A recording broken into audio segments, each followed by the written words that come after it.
Madame Etienne Sylvie, présidente de la coalition Le Vert Ivoirien et aussi présidente de Smile Africa. Aujourd'hui, la situation que vit la Côte d'Ivoire est préoccupante. Depuis le décès du premier président, Feu Félix Houphouët-Boigny, la Côte d'Ivoire moderne n'a jamais connu de passation de charge entre président de la République entrant et un président sortant. Les présidents sont installés dans des conditions calamiteuses. Le problème en Côte d'Ivoire, c'est de ne pas donner au dialogue, ce qui met en souffrance la réconciliation et l'unité nationale. Cette situation de crise à une périodicité de 10 ans débute en 1990, causée par le vent de la démocratie qui a secoué l'Europe de l'Est. Et cela a eu pour conséquence en Afrique, notamment en Côte d'Ivoire, l'instauration du multipartisme.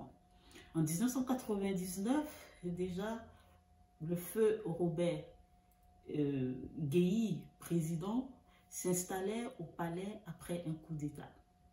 Suivi en 2000, nous avons connu aussi une crise où le président Laurent Gbagbo s'installait au palais sans passation des charges dans des conditions calamiteuses. En 2011 aussi, nous avons aussi connu une crise post-électorale, bien que les deux candidats prenaient l'engagement de reconnaître les défaites. Le président Alassane Ouattara s'installait sans passation de charge. Aujourd'hui, 2020, nous connaissons déjà une crise préélectorale avec déjà plusieurs morts.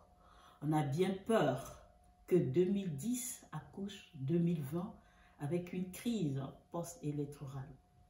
Des décennies d'instabilité, de conflits armés et de violences intercommunautaires continuent d'exposer des millions de personnes à des violations du droit humain et des libertés individuelles. Les violences et les affrontements causent d'immenses souffrances et pertes en vie humaine dans plusieurs régions en Côte d'Ivoire.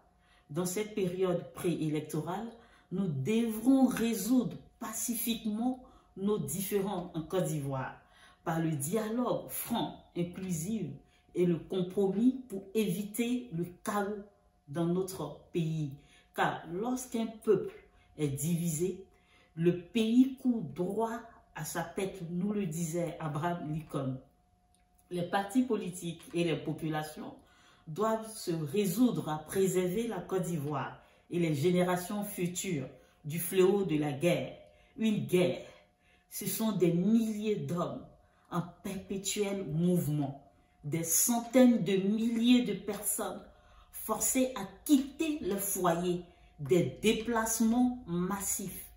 Une guerre, c'est aussi un déploiement gigantesque de matériel, armes, tanks, avions de chasse, bateaux militaires, moyens de transport, satellites remplis d'arsenic, de mercure, de perchlorate ou autres substances chimiques qui polluent les sols, l'eau et l'air dans la région bombardée. Tous ces matériels sont déjà polluants par leur fabrication, mais ils sont en plus robustes et consomment donc des quantités importantes de carburant avec autant de rejets de gaz à effet de serre dans l'atmosphère. Aussi, les déplacements massifs des troupes ont des conséquences dans la diminution des ressources en eau. Et une fois que ces armes sont utilisées, les impacts sont destructeurs. Les obus et les munitions, s'ils ne sont pas ramassés, finissent par s'enfuir dans les sols et les polluent durablement en causant des dégâts considérables à la nature et aux écosystèmes. Les conflits armés marquent les hommes et causent également des dommages considérables à la nature et à nos écosystèmes. Ces tragédies provoquent en effet des catastrophes écologiques, d'une ampleur difficilement mesurable. Pollution, destruction, terrorisme, des régimes songent à tuer leurs propres populations, allant même à utiliser des armes chimiques contre leur propre population. La dégradation de la nature est à la fois un facteur favorisant durablement les conflits et une conséquence des conflits. Nous devrons y remédier avec ardeur en Côte d'Ivoire. La guerre exerce une action intrinsèquement destructrice sur le développement durable. Nous devrons nous éduquer à la paix dans toute sa culture, en commençant par adopter un certain nombre d'ensembles de valeurs, d'attitudes, de comportements et de modes de vie qui rejettent la violence et préviennent les conflits en s'attaquant à la racine par le dialogue et la négociation entre les individus, les groupements politiques et l'État. Les populations au quotidien, aujourd'hui, affrontent des épreuves inimaginables comme le déplacement, la séparation d'avec les proches, les exactions, les pillages et le risque d'être blessés ou tués.